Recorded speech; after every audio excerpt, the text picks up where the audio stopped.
Está no ar o STJ no seu dia, um programa do Superior Tribunal de Justiça. Apresentação, Tiago Gomide. Olá para você que nos acompanha a partir de agora. Está no ar o STJ no seu dia. Eu sou o Tiago Gomide e no nosso episódio de hoje a gente vai tratar de um tema que está na fronteira entre o direito administrativo, a prestação de serviços públicos essenciais e a função das concessões no Brasil. Você sabia que o Superior Tribunal de Justiça ajustou a jurisprudência à do Supremo Tribunal Federal e decidiu que é ilegítima a cobrança pelo uso da faixa de domínio de rodovias concedidas quando o uso é feito por empresas que prestam serviços públicos como água e esgoto? Esse entendimento adotado pela primeira sessão do STJ reafirma que, mesmo sob concessão à iniciativa privada, essas faixas continuam sendo bens públicos de uso comum do povo e, portanto, não podem ser objeto de cobrança quando a utilização tem fins de interesse coletivo. Mas o que exatamente é a faixa de domínio? Por que a cobrança era feita e como essa decisão impacta os contratos de concessão e prestação de serviços públicos no Brasil? Para entender melhor os fundamentos dessa jurisprudência, os efeitos práticos e o que ela representa para a regulação da infraestrutura pública no país, eu converso agora com o advogado especialista em direito administrativo, Emerson Caetano. Seja muito bem-vindo ao STJ no seu dia. É um prazer, é uma alegria poder participar dessa temática e poder discutir um tema que a gente trabalha tanto em sala de aula, trabalha tanto na advocacia. Doutor Emerson, começa explicando aqui pra gente, então, o que é essa faixa de domínio de uma rodovia e qual a relevância jurídica dentro do direito administrativo? Bom, a gente pode compreender muito facilmente se a gente transpuser aquela linguagem muito mais técnica, mas sem fugir do rigor legal, do rigor teórico, a pessoa comum ou até o formado em direito que não seja especialista na matéria poder compreender. Quando nós transitamos pelas rodovias interestaduais, rodovias federais, a gente percebe que ali tem o chamado bem de uso comum do povo. Quem vai nos determinar isso aí é o artigo 99 do Código Civil. Professor, não estamos tratando de direito administrativo, por que o senhor está nos remetendo ao direito civil? Porque no Brasil a gente não tem um código de direito administrativo. A gente tem legislações esparsas e existem algumas relevantíssimas normas de direito administrativo que estão alocadas em diplomas, por exemplo, como o Código Civil. Há normas de direito administrativo ou com caráter administrativo em outros diplomas, como, por exemplo, lá no Código Tributário Nacional, é no artigo 78 que tem a definição de taxa. Mas voltando aqui, então, lá no artigo 99 do Código Civil, classifica as 3 espécies de bens públicos. São os bens de uso comum do povo, os bens de uso especial e os bens dominiais. Dominiais pertencem ao poder público, mas não estão sendo utilizados naquele momento para um serviço ou uma atividade pública específica. Estão no patrimônio do poder público, mas estão aguardando uma destinação, uma afetação. Esse não nos importa aqui. Bens de uso especial, uma ambulância, uma viatura, um prédio, o prédio do STJ, ou seja, é um bem pertencente ao poder público e está especializado, destinado a um uso específico rotineiro, neste momento, e por tempo indeterminado até. Bom, e os bens de uso comum do povo? São aqueles que, por sua própria natureza, uso e fruição, eles são destinados a uma fruição, a um uso coletivo, comum, de ambas as pessoas de maneira indeterminada. Até estrangeiros que estiverem passeando pelo Brasil podem circular nas vias públicas, podem transitar pelos acostamentos das rodovias, pelos parques, pelas praças, estacionamentos públicos. Então esses são chamados bens de uso comum do povo. Muitos até recebem a denominação de logradouro público. Essas rodovias, quando elas são concedidas a particulares para administrar, são os famosos pedágios, este particular passa a fazer a gestão deste bem. O que o STJ definiu? Que este bem, apesar de estar sob a gestão e a administração de uma empresa privada que faz a manutenção, a fiscalização e o controle da segurança de tráfego nessas rodovias, apesar de ser uma empresa privada, ainda assim o bem que ela está gerindo continua sendo público e continua sendo um bem de uso comum do povo.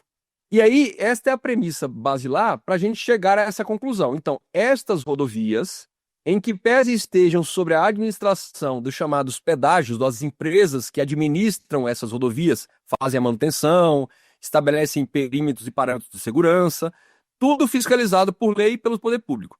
Essas áreas englobam o quê? As faixas de rolamento, as pistas, o canteiro central, os acostamentos, faixas laterais, até aqueles dutos de drenagem. Então, este complexo de bens ou de detalhes deste bem é o chamado faixa de domínio. A faixa de domínio envolve, além das vias, a faixa de domínio público, além das vias, também os acostamentos, logradouros, essas áreas. Então, este é o detalhe principal que a gente começa a trabalhar aqui. Ok. O STJ recentemente alinhou aí, né, a jurisprudência do Supremo Tribunal Federal ao considerar ilegítima a cobrança pelo uso dessa faixa para os serviços públicos essenciais como água e esgoto. O que motivou essa mudança de entendimento? Foi esta compreensão de que o bem não passou a ser um bem privado. Então, se eu tivesse uma companhia de fornecimento de água, uma companhia de fornecimento de esgoto, ainda que pertencente ao poder público, utilizando o meu bem privado, uma fazenda que eu tenha, um sítio, ou até uma outra área, para prestar o seu serviço, ou ela faria a desapropriação, ou ela estaria amparada por alguma lei que impusesse ali uma servidão administrativa, uma servidão de passagem, ou então ela me pagaria pelo uso, me indenizaria pelo uso que está fazendo da minha área. Só que agora pense o seguinte, imagine uma grande rodovia federal que está concedida a uma empresa privada para conservá-la e mantê-la. Aí, as margens dessa rodovia têm ali 2, 3, 4, vários bairros de um município. Esses municípios ao longo das rodovias. Aí esse município resolve fazer uma obra de captação de água numa barragem, passar um duto de captação às margens desta rodovia, ou seja, na faixa de domínio, para ligar e distribuir dentro do perímetro urbano desse município. Até então, o entendimento qual era? De que esta rodovia poderia cobrar do município por estar usando ali a faixa de domínio. Não fazia muito sentido.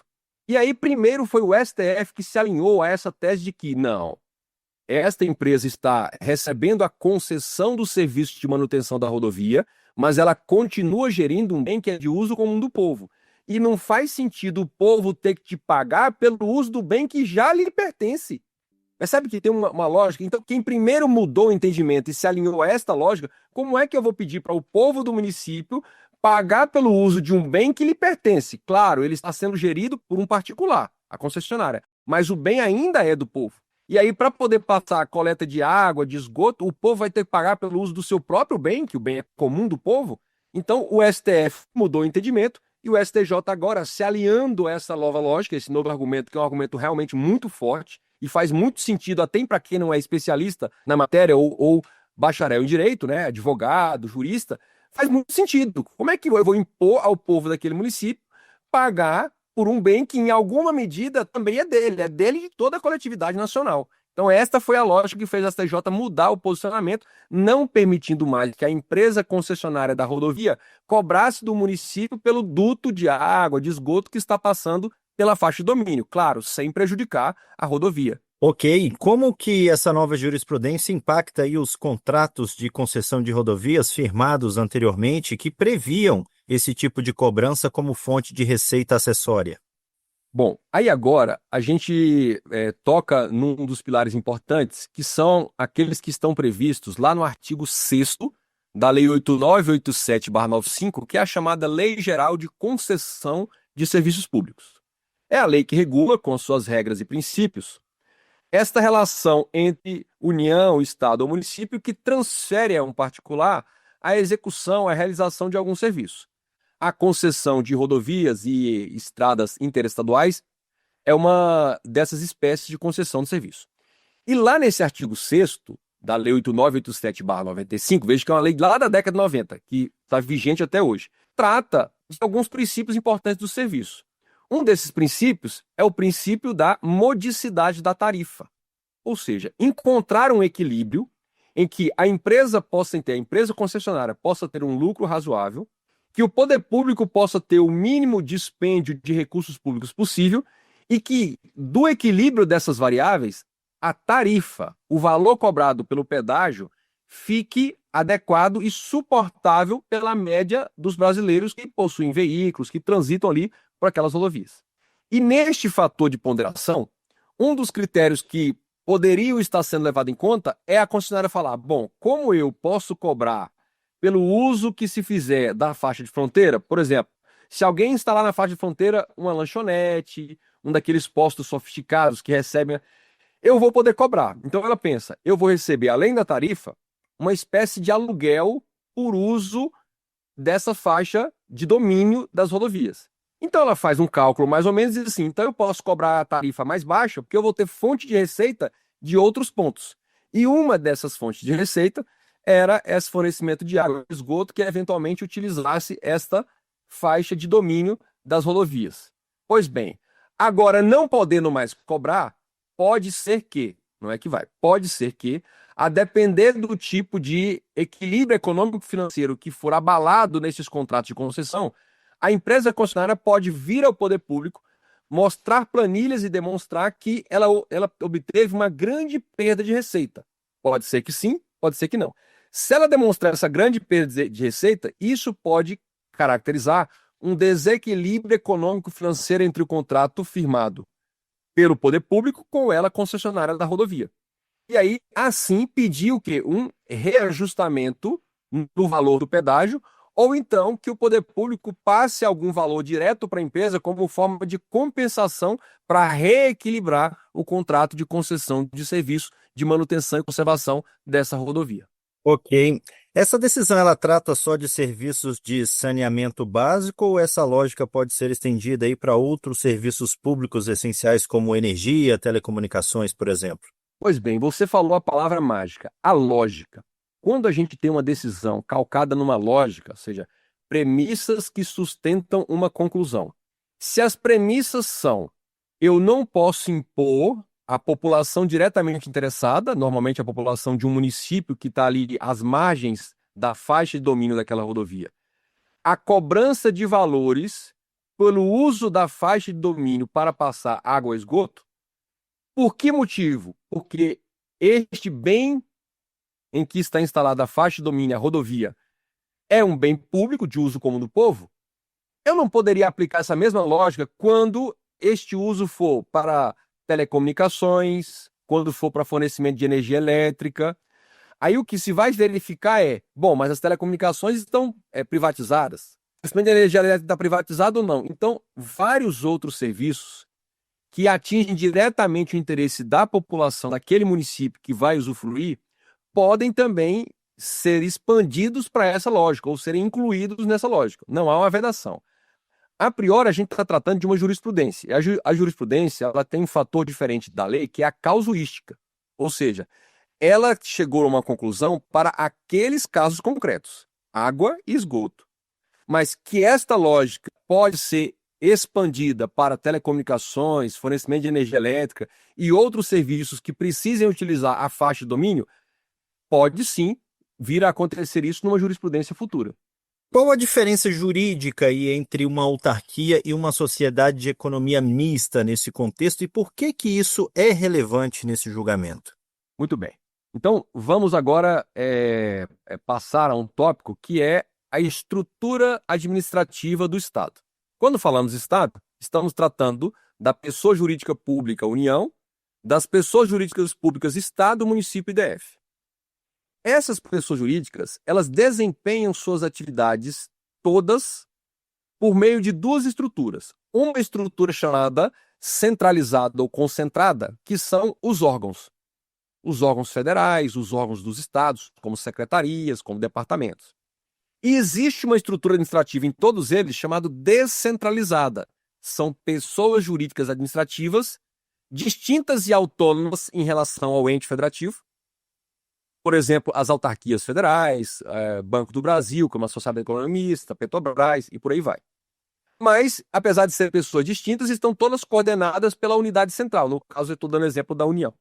Pois bem, e qual é a diferença entre essas entidades da administração indireta? Quais são elas? A administração direta, temos autarquias, fundações públicas, empresas públicas, sociedade de economia mista e consórcios públicos. As autarquias, elas só podem ser criadas mediante lei e elas são criadas para desempenhar atividade típica de Estado. Ou seja, atividades que só o Estado pode desempenhar. Agora, as sociedades de economia mista, elas estão previstas no artigo 173 da Constituição Federal.